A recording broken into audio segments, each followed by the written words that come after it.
What's going on, everybody? Welcome back to Knives of the Round Table, and this time we're going to be doing the Benchmade brand overview. Now, I've done brand overviews in the past, and this one was a little bit harder to outline because when you're looking at a brand, you're trying to see what makes a certain brand, what are the defining characteristics of that brand.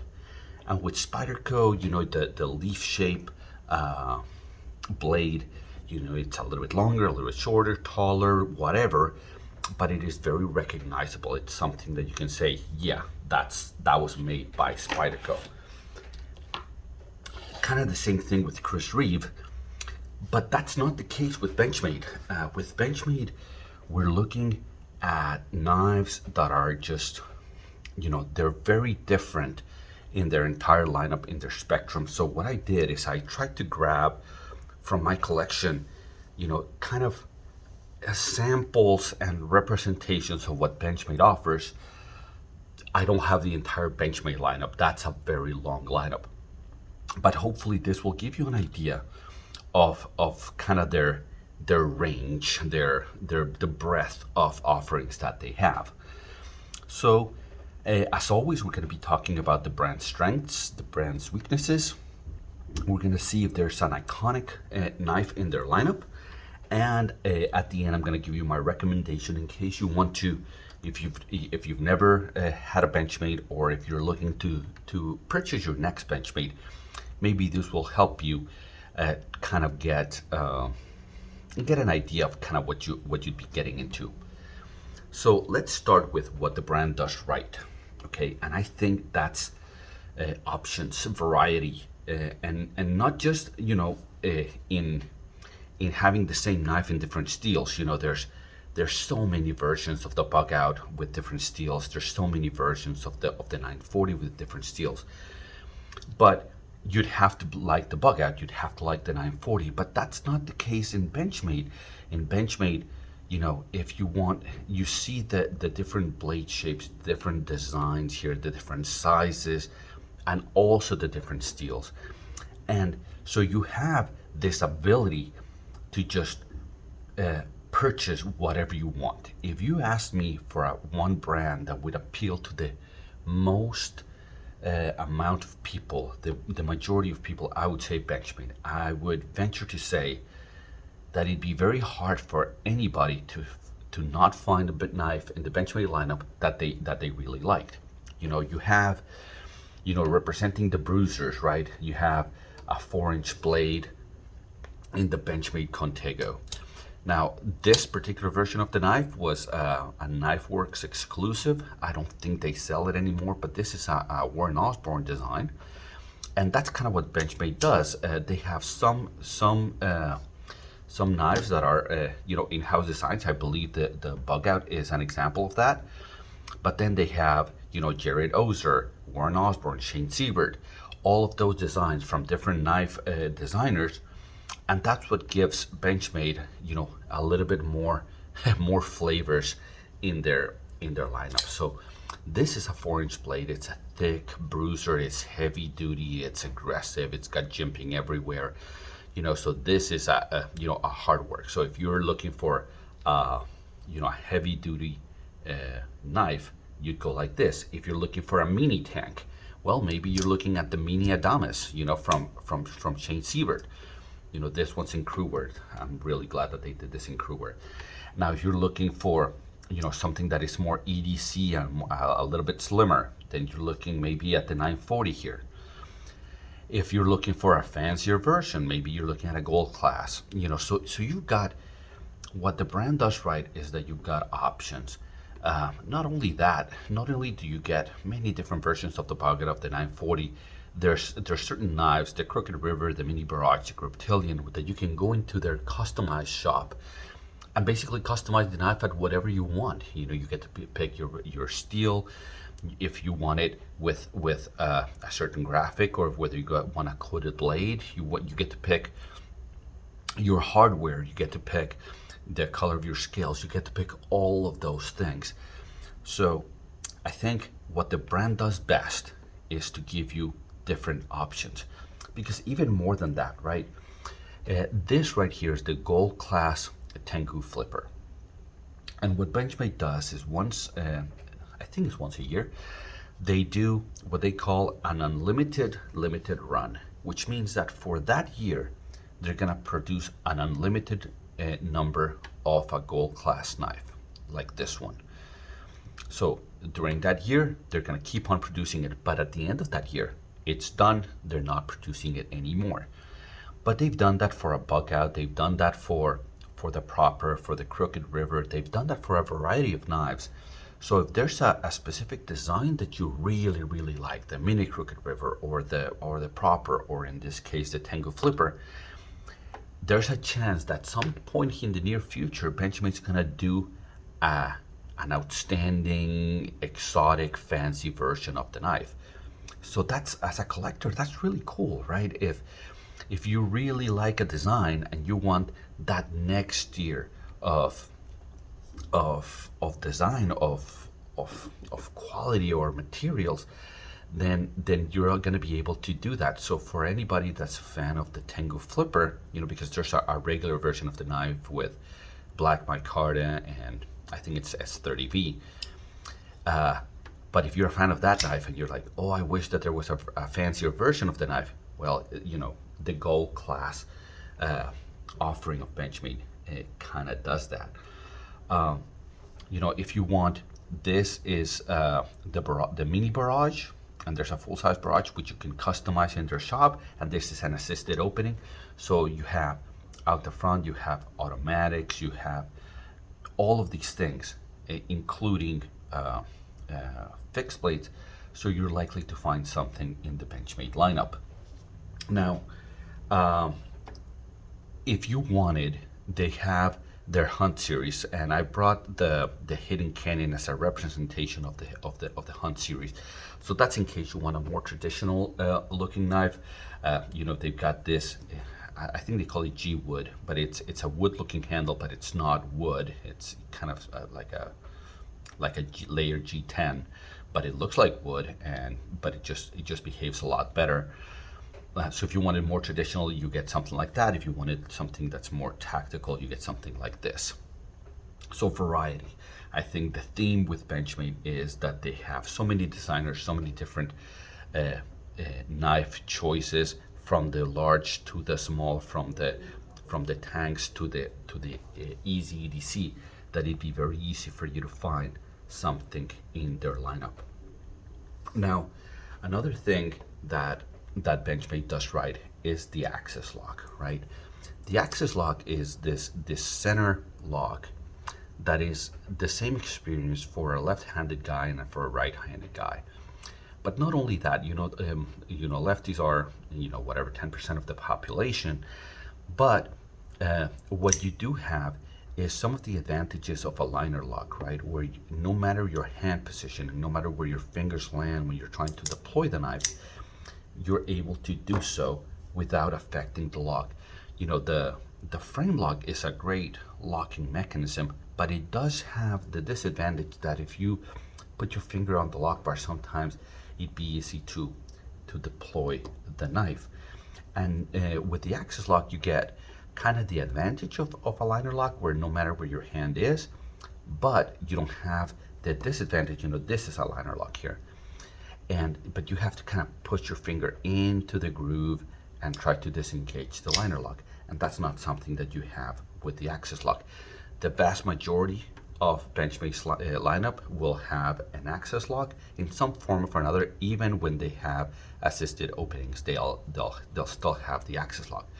At some point, they did an integral knife, the Anthem, and that was also an access lock. So I think they do a good job with their locking mechanism. The Omega spring problem, I think, is a myth that probably made by some competitor, because by God, I've never had any problems with Omega springs at all in any of my knives. And as you can see, I use my knives. So I think that's something that the brand does really well. They also have a good offering of fixed blades. They have from the small hidden canyon, there's a Saddle Mountain Skinner that is a little bit bigger. They have the fixed blade Adamas from the same designer, Shane Sievert, as the mini Adamas. They had a Bushcrafter Apuco. So even in fixed blades, I think you'll find something that you like. And just recently, they started doing cutlery for chefs and stuff like that. So even in your kitchen, they have, if you're a chef and you want a Benchmade, you can get that as well. So all of that, I think, is what the brand does really well. Another thing that I think works for them is that they have some knives in their lineup, like the 940 and the Bug Out, and I guess by extension the mini Bug Out and the mini 940, that you have a lot of aftermarket availability. Yeah, like the original 940 is an aluminum scales in green with the purple backspacer. These are copper scales, which give it a little heft, and I like my knives to weigh a little bit more. So not only do you have the plethora of options directly from Benchmade, but you get this aftermarket support in case you want to customize your knife even further. If the 100 options that Benchmade gives you for some of these knives are not enough for you, you'll find additional chances to customize your knife. So I think all of that is what the brand does really well. Now, the brand weaknesses, I think, is their pricing. I think for a lot of their knives, I always feel like they're 10 to 20% more expensive than they ought to be. You have for the longest time, all they did was S30V. The typical version of the knives always came in S30V. I think this is also an S30V. So for the longest time, all they did was S30V. This one was customized, so it's a different steel. Now, some of the newer offerings, I have to give them credit, that they've started to do. I think this is also S30V, yeah. So the older knives, they're all S30V. Now the newer knives, now they're starting to experiment, right? This is Crewwear, this is M390 directly from Benchmade. So they're starting to experiment, but for the longest time, all they had was S30V. And for an S30V blade and for the offerings that they had, I always thought, man, I think they're doing, $20-$30 over what they should be asking. I think they're a tad bit overpriced for what you were getting. Now it's a little bit harder to pinpoint because, for example, the price on this Bug Out for aluminum scales with the milling, with the red hardware and M390 blade, I think maybe that this one's justified by the original Bug Out with the G10 scales. I think that's a little bit overpriced. So I think their pricing is just a tad bit inflated. I think if they could bring their prices, down 10-20%, maybe they'd be more in line with what I'm expecting as a customer, and with, when I compare a knife to another brand, that's, it gives you a comparison of, well, they have the same M390 blade, they have the same handle. How come this one costs $20 or $30 more? So I think they could do better with their pricing. Now, they're a highly successful company, and maybe that's why. But I just think that they're a tad bit overpriced. Even though, as you can see, I like their knives a lot, and I have many of them. Another thing that the knife does, that the brand has a weakness, is the access lock. And I don't mean that the access lock itself is a weakness, but it's that most of their knives are carrying the access lock. There's few exceptions, like the Tengu here. That's a liner lock, but for the most part, they've kind of painted themselves in a corner to go with an access lock. And I just think they have to experiment with different locks. What Demco's doing of just coming up with different locking mechanisms, that look funkier and more interesting, and some of them are so good, like the Shark lock. it just gives the knife community, and it just brings new elements to knives. So I wish that they would experiment a little bit more beyond the axis lock. Now the axis lock is great. And I'm glad they have it, but maybe they could come up with the next thing. You just keep improving, keep evolving, try to come up with something new. I think with a size of a company as they have and the availability of resources that they have, I think they could do that if they put their their money to it. So now we're going to talk about iconic knife, and I think right now, if you ask anybody, the iconic knife in the Benchmade lineup is the 940. It's, like I said, it's a Warren Osborne design, and he's the guy that designed this one, and this one. But by far, I think the one that is iconic in their lineup is this one. This is the equivalent to the paramilitary 2 that Spyderco does. Okay, it's their quintessential iconic knife in the lineup right now. But I think in 5 years from now, 10 years from now, I think the bug out is gonna steal a little bit of the 940's thunder. I just think that the success of the bug out, the design that is a little bit more minimalistic on the bug out, appeals to a broader audience, and it's just becoming so prevalent in the knife community that I think the simplicity of this design and the availability of aftermarket stuff on the bug out, I think, has surpassed the 940.